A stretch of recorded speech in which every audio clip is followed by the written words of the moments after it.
Mire, el Contralor General ha dado indicaciones concretas de qué se va a hacer en la DIAN. Primero, se va a hacer un análisis de la debida diligencia. ¿Qué es eso? ¿Qué pasa con las áreas, los funcionarios que están en cada área, si han cumplido o no sus funciones? Por ejemplo, un área tenía que reportar que existen en el año 2024 unos deudores por pago de rentas o de cualquier otro tributo que debe recibir la nación. Había que verificar si la persona lo hizo, si lo reportó, pero hay otra área que debe determinar qué pasa con aquellos que no pagaron, si hicieron embargos, no se hicieron. Eso es lo que el Contralor ha dicho en la primera línea, debida diligencia. Necesitamos saber si han cumplido las funciones, si están las personas competentes para hacer esas tareas y qué efectos pudo haber hecho que cumplieran o no esas actividades. Lo segundo que queremos verificar, porque ya hay denuncias, es qué pasa con los sistemas de información de la DIAN y sus bases de datos. Es decir, qué ocurre con el manejo de la información de los grandes y no grandes contribuyentes de la nación. ¿Qué pasa, por ejemplo, con la declaración presuntiva que presenta la DIAN a casi todos los que tienen información financiera y exógena? ¿Y qué pasa con la declaración real que presentan ellos? ¿Cuál es la diferencia? ¿Qué pasó con esos datos diferentes en grandes contribuyentes y en no tan grandes contribuyentes? ¿Qué pasó con eso? ¿Qué acciones hicieron? Tenemos información de que hay manipulación de los software en distintas zonas del país diferentes a las autorizadas por la DIAN. Si son entradas satélites, ¿quién las hizo? ¿Con qué redes están conectadas? ¿Qué tipo de personas le hicieron? ¿Con qué propósito? ¿Se hizo manipulación de bases de datos? ¿Se excluyeron contribuyentes? ¿O se hizo algún tipo de maniobra para que la información que reportan los contribuyentes, llámense personas naturales, jurídicas, grandes contribuyentes, se hace? Por ejemplo, el país tiene más de 2.600 empresas o grandes contribuyentes que representan el 65% del total de los tributos que recibe el país.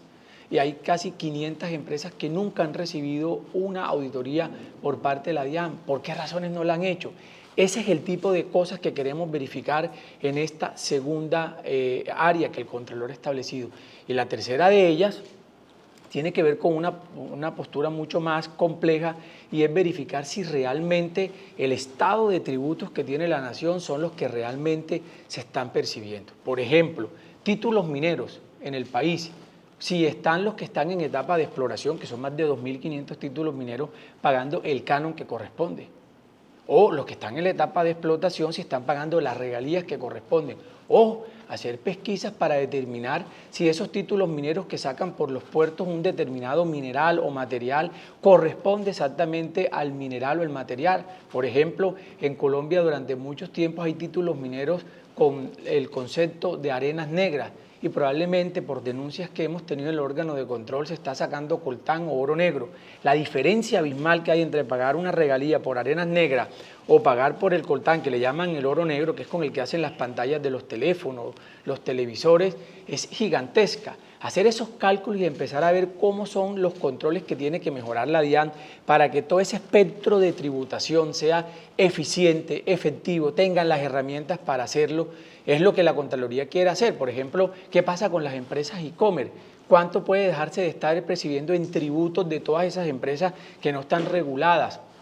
¿O qué pasa con los más de 100 billones de pesos en criptomonedas que probablemente hay en transacciones hoy en el sector financiero que no están grabando ningún tributo? Cuando hacemos ese inventario, que es la tercera parte, queremos saber cuál es el estado real de tributación que tiene el país. Supongamos que eso arroje que el país está dejando de percibir 70 billones de pesos más de los que no percibe por no tener mejores controles, por no ser más eficiente, por no tener unos sistemas de seguimiento y monitoreo, estaríamos casi que eliminando la posibilidad de que cualquier candidato presidencial de los que venga crea que la única solución que tiene el país para ser viable es hacer una reforma tributaria para cargarnos más impuestos a todos los colombianos. Esta actuación no puede, digamos, tener unos resultados tempranos porque es un seguimiento permanente y los seguimientos permanentes pueden cada mes, mes y medio establecer unos boletines, unas pesquisas que respondan cada una de estas preguntas que hemos planteado en el objeto de esta actuación, pero seguramente esto va a ser durante un año el proceso de finalización completa de toda esta actuación.